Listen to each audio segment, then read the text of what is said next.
Imagine going completely blind before you even finish high school. No sight, no future.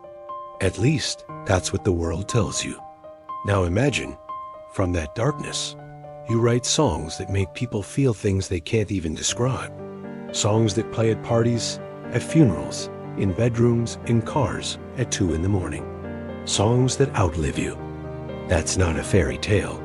That's the life of Clarence Carter, one of the most underrated, overlooked, and flat-out legendary soul singers who ever lived. And on May 14th, 2026, the world lost him at 90 years old. Today, we're going to talk about why that matters, why you should know his name, and why his story is one of the most remarkable in the entire history of American music. Clarence Carter was born on January 14, 1936, in Union Springs, Alabama. And if you know anything about Alabama in the 1930s, especially for a black child, you already know life was not going to be easy. But Clarence had something nobody could take away from him. He could hear music the way other people see sunsets. By the time he was a teenager, he was already losing his sight, a condition that would eventually leave him completely blind. But instead of retreating, Clarence leaned in. He picked up the guitar. He started singing, and he discovered something powerful. When you can't see the world, you feel it deeper. And when you feel it deeper, you can make other people feel it too. He enrolled at the Alabama Institute for the Negro Deaf and Blind, and it was there, between lessons and hallway jams, that he started turning pain into music. He wasn't performing for fame, not yet. He was performing because it was the only thing that made the world make sense. Can you relate to that? Finding that one thing that just ... fits? For Clarence Carter, it was the blues. It was soul. It was the raw, unfiltered sound of a man who had nothing to lose and everything to say. Now, here's where the story gets interesting. In the mid-1960s, there was a little recording studio in Muscle Shoals, Alabama called Fame Studios.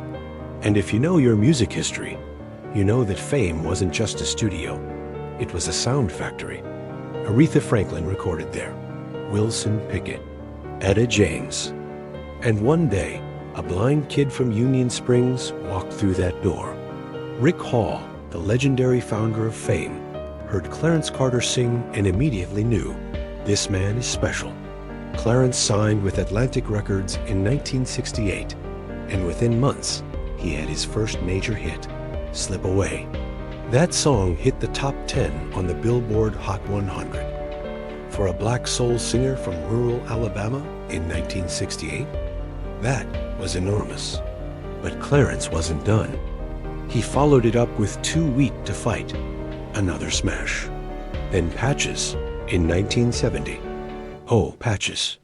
That song, the story of a dying father passing wisdom to his son, was so raw, so deeply emotional, that it earned Clarence a Grammy nomination for Best R&B Song in 1971. The man was on top of the world. He wasn't just a great singer. He was a storyteller. Every song felt like a short film. You didn't just hear Clarence Carter. You lived inside his lyrics.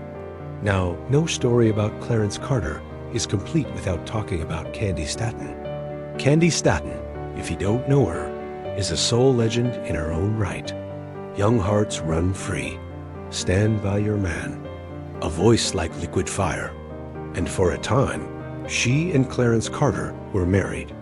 Two soul legends, one household. You'd think that would be the greatest love story ever told. But the music industry is brutal. Fame is complicated. And two strong, talented people in the same spotlight ... It doesn't always work. They eventually divorced. But here's what's remarkable. Even after everything, when Clarence passed away this week, it was Candy's family who confirmed the news. That says something about the man he was. Even when love doesn't last, respect can. There's a lesson there, honestly. Okay, we need to talk about Strokin. By the early 1980s, Clarence Carter's commercial peak had passed. Radio had moved on. Disco had come and gone. New wave was taking over, and Clarence Carter, he was supposed to be a footnote. But in 1986, out of nowhere, he released a song called Strokin, and the world lost its mind. This song, a slow, bluesy, unbelievably charismatic track about ... Well, you know what it's about. Became one of the most played songs at clubs, cookouts, and parties across America. It wasn't just popular, it was inescapable. Strokin didn't get heavy radio airplay. It wasn't pushed by a major label. It spread the old-fashioned way, person to person, party to party, word of mouth. That is the power of a great song. Decades later, Strokin still plays.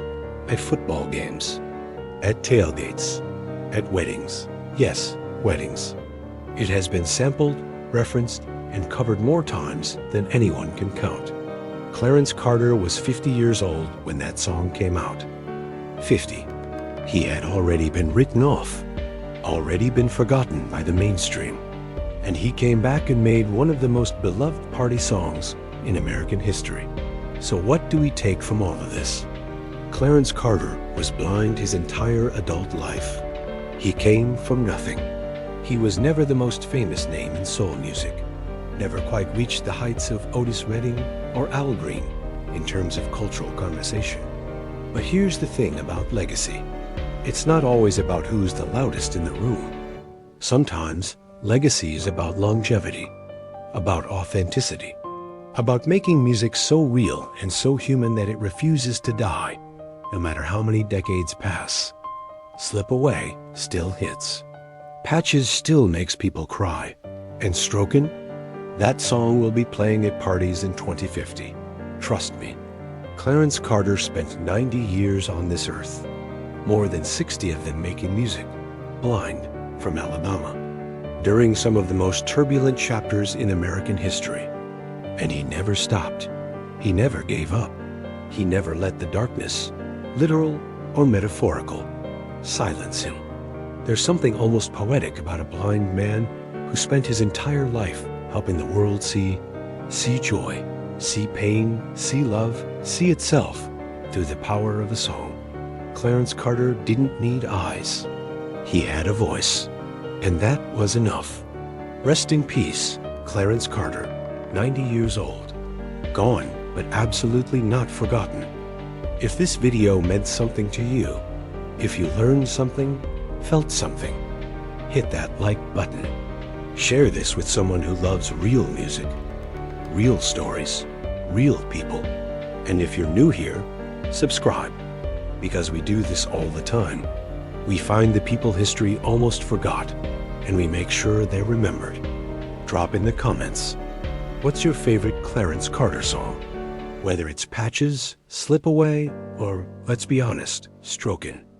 I want to know. Until next time.